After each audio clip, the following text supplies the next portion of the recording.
and Khamagani. On behalf of Shriji Arvind Singh Mewar, Chairman, Managing Trustee, Maharana of Mewar Charitable Foundation, Udaipur, it gives me great pleasure to welcome all of you to the inauguration of the permanent sculpture gallery titled Divine Gesture, The Magnificence of Mewar Spirituality. We are delighted to have in our midst our guest of honor for this evening, His Excellency Mr. Bernhard Rabitz, Ambassador of the Republic of Austria to India, Sri Lanka, Bhutan, Bangladesh, Nepal, and the Maldives. Maharani Sahiba Vijaya Rajkumari Mewar, Bauji Lakshraj Singh Mewar, welcoming and Ghan Manso Swagat. Thank you for taking time out, Your Excellency, from your busy schedule. I know you have just come back from Sri Lanka after presenting your credentials there, but what we can promise you here is sublime bliss or ananda. It is my privilege and honor to be able to, as the consulting curator of the gallery, share with the esteemed guests who are all here this evening a brief background and introduction of the setting up of the Divine Gesture Gallery. In the May of last year, I had come to request Shriji to borrow a few sculptures from his sculpture gallery for a major exhibition to be held at the Pinakothek, Paris. In keeping with the grandeur of the Mewar tradition, Shriji Arvind Singh Mewar opened his treasures for me to see and choose from. To say that I was struck dumb would be an understatement. 309 sculptures drawn from this particular region of gods, goddesses, temple friezes, doorways, memorial stones. For me, it appeared as if I was traveling with Kal, the god of time, from the 6th century to present times. A slice of the Gujar Pratihar temple building style in its art historical avatar was present. True to his style, quick decision, and forceful personality, the 76th custodian of Mewar, Shriji, decided to open a permanent sculpture gallery.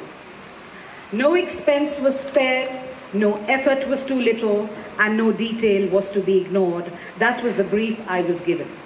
What could a professional curator, art historian, and academic like me want? For me, it was a dream come true to work in an environment of tradition, of generosity of spirit, and a largesse of sharing a legacy.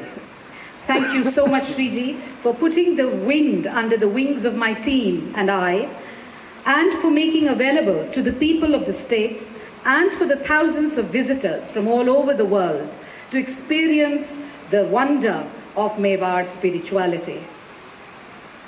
While looking at the sculptures, as an art historian, I went back to the 4th century text, the Natya Shastra, the text of dramaturgy, which lays down the theory of rasa, and I decided to place the sculptures thematically. The gallery is not based on art historical divisions, but thematically into 4 separate rooms. When we go up, the lobby has a 7-minute video which takes the viewers right to the very beginnings where the sculptures were made, found, and from where they were brought to the Mewar rulers.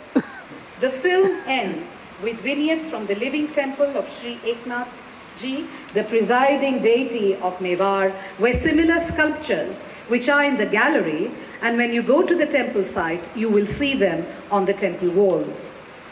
The first room is devoted to the gods. The second room, which is perhaps my favorite, I think I'm a bit partial to them, is that of the Surasundaris, the most beautiful of feminine forms in all their sensual beauty, followed by the room of the gods, and the final room, which is that, the Vyalas or animal motifs. The sculptures placed in the balcony reflect the eclectic spirit of Indian spirituality. This gallery is simply a taster of many more sculptures which are with the MMCF Foundation and over a period of time will be shared with the people of the world. Like brides, they are in their respective stages of Shringar, waiting to reveal themselves once they are fully adorned. The opening of this sculpture gallery, in a way, is a metaphor of the wonder that is India, where beauty, materiality, and spirituality can be experienced and shared. Before I invite my friend, His Excellency Bernard Rabetz, to give his inaugural address, I will just take half a minute to thank the many people who have walked this challenging, dynamic, and yet continuously joyous journey with me. Shriji Arvind Singh Mewar, the visionary captain who at every moment steered the ship, injecting energy and smoothing the waves. To Shikha Jain, who initiated me into the project and under whose umbrella we all got shade. S. Giri Kumar, whose meticulous conservation and support has got the gallery where it is. To Colonel Acharya, without whom we would be an army without the sculptures.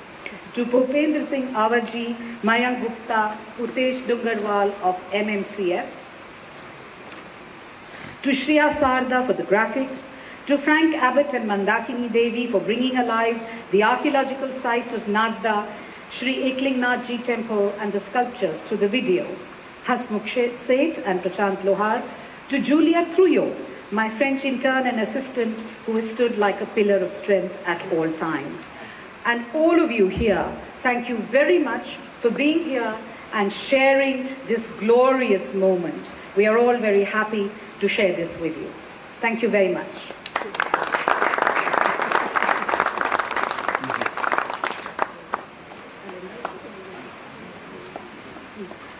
Anat, may I?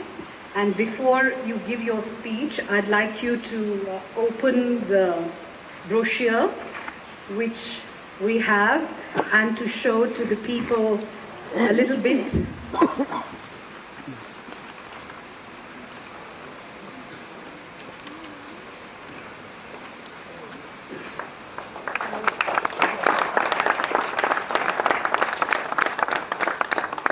Thank you very much.